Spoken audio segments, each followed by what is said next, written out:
All right, so hi everyone. We are the team NEU Solar from Northeastern University, and today we will be presenting our solar plus storage solution for Florida A&M University.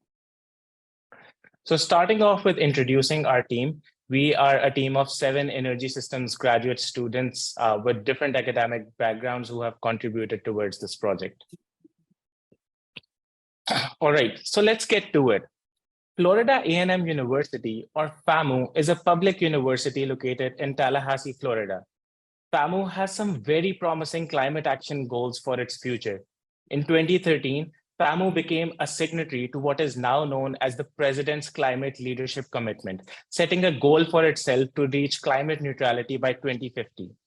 And we, as solar project developers, have developed a solar plus storage solution which will enable FAMU to take a big step forward towards achieving its goal. However, this did not come without its fair share of challenges. For example, the lack of open spaces for solar installations, low utility rates, and the fact that PPAs are not allowed in Florida.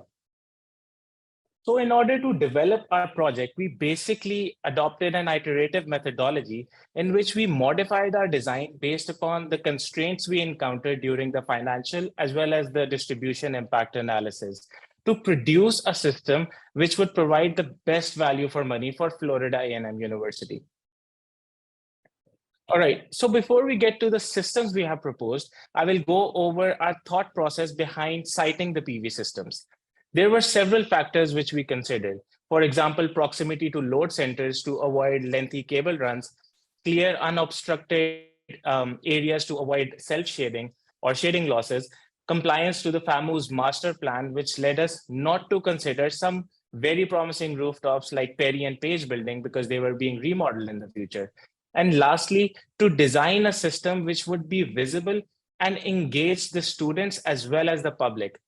Based on these factors, we are proposing 7 PV systems as can be seen in the overview. The red ones are the rooftop systems on buildings which are load centers.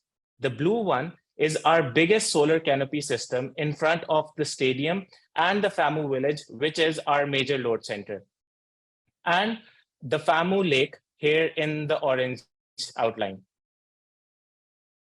All right, so moving on to the design specifications. Now, coming on to the rationale behind the specifications, which are common for all the systems we have designed, we decided to go with a tilt angle of 5 degrees for all our systems so as to place the maximum number of panels, which in turn would maximize the energy generation. Furthermore, the inter-row spacing has been kept at 1 feet so as to prevent any self-shading and allow for any future maintenance activities on the arrays. All these systems have been designed to comply with all the necessary codes and thus have all the necessary setbacks and fire access pathways in place. We have also made sure to design the solar carports to a height of 15 feet so as to ensure that any ambulances or fire trucks which might come underneath it are catered for.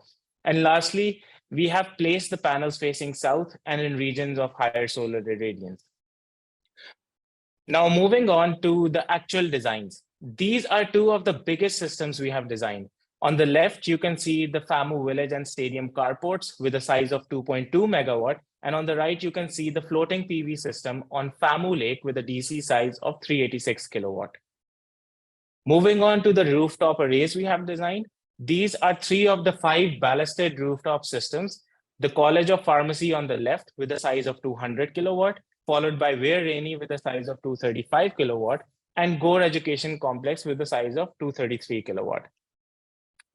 Now, lastly, the Gaither Gym on the left with a size of 332 kilowatt, and the Student Services Center on the right with a size of 145 kilowatt.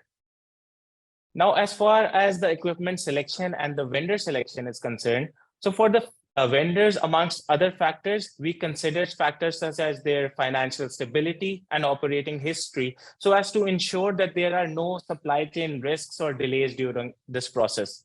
Now, for the panels, we selected the SunPower monocrystalline modules owing to their highest efficiency and also the fact that they have been particularly designed for hurricane-prone regions like Florida.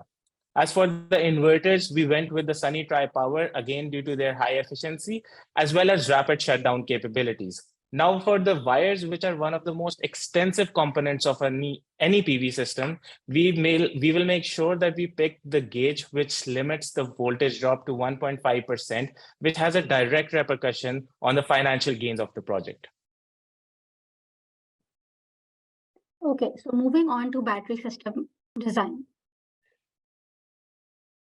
For battery sizing, we consider 25% of the peak load of 5 critical buildings: College of Pharmacy, Allied Health, Science Research, chiller and boiler plants.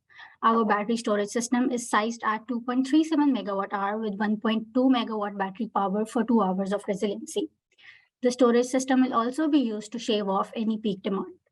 The microgrid we modeled was on 3 different softwares: Energy Toolbase, Zendy, and Reorg, to find the optimum battery size, which will give viable financial economics as well as customer savings, which will be discussed later on. So the battery system will be interconnected to Farmu Village Carport and Farmu Lake Floating PV, which is a total of 2.58 megawatt PV system that will be interconnected at the northern substation. In weatherproof, the batteries will be located in weatherproof containers out near the substation with temperature and humidity control to extend the battery life. Now, for the selection of battery chemistry, we reviewed 3 different types: lithium iron phosphate, and lead acid. The primary factors that we considered were safety, depth of discharge, cost efficiency, and life cycle. Lithium iron phosphate is the safest among all the options we considered due to its stable battery chemistry and has a high depth of discharge. Primarily due to these factors, we decided to opt for lithium iron phosphate. Now, moving on to our charge and discharge strategy. The batteries will be charged during the day when PV is producing electricity and later discharged to shave off any peak demand. Our BMS will also ensure that batteries are not discharged beyond 50% to cater for any resiliency requirements.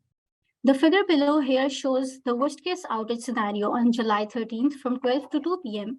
when the Farmu experiences highest demand. And we can see over here that even after catering for 25% of the peak demand, battery state of charge is still at 50%. Now that we have discussed our conceptual system design, now we move on to distribution impact analysis. As addition of any PV system to the distribution network can result in potential grid instability, over voltages, and thermal constraints, it was essential to ensure that our PV systems are adequately sized and connected close to the interconnection points. To counter any form of grid instability, we are using smart inverters, which will be programmed for low voltage ride-through capability for reactive power control. So while designing our system, we ran an iterative approach to see if our PV systems were causing any overvoltage using OpenDSS voltage exception report, whose result is also shown over here. And we did not identify any overvoltages due to our PV system. So over here, the figure on the right shows the Farmu hosting capacity map. And the 4 rooftop PV systems of Gore Education Complex, College of Pharmacy, Where Rainy, and Student Services will be interconnected to the downstream of distribution transformers, while the other 2 PV plus storage systems and the Gather Gym rooftop will be interconnected to the upstream to ensure that we do not breach any hosting capacity limit. And for this solution, we will have to install 2 new transformers to connect the PV output to the distribution. So the usage of our battery system as well as the smart inverters will ensure that we improve the hosting capacity of the network. Now, moving on to the financial analysis. Our analysis is based on the conceptual design of the project, as we have segregated the entire system into 2 subsystems. The first one consists of the PV arrays coupled with the battery storage system, and the second one consists of the sum of all rooftop arrays acting as a standalone PV system. Therefore, we have conducted 2 separate financial analyses for each subsystem. Beginning with the standalone PV, total system size came up to 1.144 megawatts, and the cost of the system at $2.105 million. Regarding the developer perspective financial indices, IRR was calculated at 10%, NPV at $328,000, and the system payback period at 10 years. Based on the mentioned figures, The standalone PV system constitutes a financially attractive project for potential investors since the IRR is higher than the project's weighted average cost of capital, which is set at 7.5%. The weighted average cost of capital consists only of equity cost of capital, as no debt will be used for financing the project. Now, regarding the customer savings analysis, two scenarios were simulated, the leasing option and the upfront purchase, since PPAs are not allowed in Florida. We conducted a financial analysis for each option, and we calculated the result as seen in the slide. For the leasing option, cumulative savings over the project's 30-year lifetime were calculated at $2.364 million, and the savings from the upfront purchase amounted to $3.307 million. By comparison of the two figures, it can be observed that the cumulative savings from the upfront purchase are significantly higher than the savings from the leasing option. Hence, we recommend that the university chooses the upfront purchase as it constitutes the most financially viable option for the university organization. So for PV plus storage system, customer saving and financial analysis with lease versus cash purchase was modeled on Energy Toolbase and Zendy with load profile of 5 curtailed buildings and 2.58 megawatt PV system. The cost assumptions for battery and PV system were taken from NREL 2022 cost benchmark report. And as you can see in the table, the IRR with cash purchase is 7.3% with 12-year payback period and customer savings of about $5.5 million. And if we look at the results from Zendy over here, where we simulated two different cases, the financial optimization and the cash purchase. And we can see with cash purchase, the IRR is 7.8%, which is above our weighted average cost of capital of 7.5%. And net present value is positive as well, about $0.35 million. And to top it off, if the developer wants to maximize the financial gains and let's say takes 96% loan, the payback period goes down as low as 1 year. However, realistically speaking, the payback period would go up if we decrease the loan percentage amount. This goes on to show how attractive the PV plus storage proposal is for both the investor as well as the customer, not just in terms of financial gains, but also in terms of improving resiliency of the site. Okay, now that we've gone over the finances of the project, let's dive into the development plan. To begin with, we have verified that our designs are consistent with the FAMU master plan. We have given the utmost importance to safety throughout our project, which is why even during the creation of our development plan, we guaranteed that the project complied with all of the codes that are required to receive the necessary permits from the city officials. After having identified that the authority having jurisdiction is the city of Tallahassee, our team compiled a comprehensive list of codes that are required that the project must follow in order to obtain the permits without any complications. Our project, like any other energy project, comes with its own fair share of risks and challenges. After having identified the biggest risks to our project, the team devised novel ways to address them. For example, we realized that working closely with the appropriate authorities to ensure that all the requirements are completed, as well as keeping open communication with stakeholders, will help us in avoiding any delays in our permitting process. This is the rooftop systems project timeline that we have put together, and following that, you will see the combined timeline for the floating and carport systems. The reason for keeping two separate timelines is because floating PVs and carports require substantial civil and environmental work, which may add delays to the permitting process. Not only is our project assisting the university in meeting its goals, but it's also adding value to the community. The project will promote energy equity by assisting local communities in terms of labor.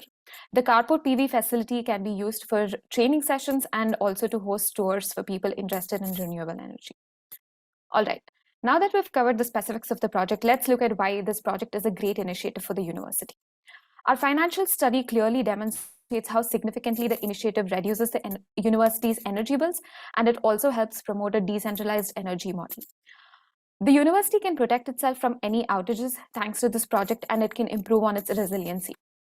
The FAMU solar project can assist the community in seeking a better living environment and enhancing their general quality of life by supporting carbon-free energy production from renewable sources. A skilled workforce for solar projects can be developed with the use of training programs. And for people who have already worked in fields needing relevant skills, such as electrical and construction industries, we can provide solar installer training programs. By participating in workshops and internships, FAMU students can get valuable experience early on in their careers. Not just that, by giving underrepresented groups the chance to learn about and work in renewable energy industry, our project can also help in advancing diversity and equity, which is why we firmly believe that this project holistically covers all of the university's goals, and the university will greatly benefit from this endeavor. Thank you. The floor is open for questions now.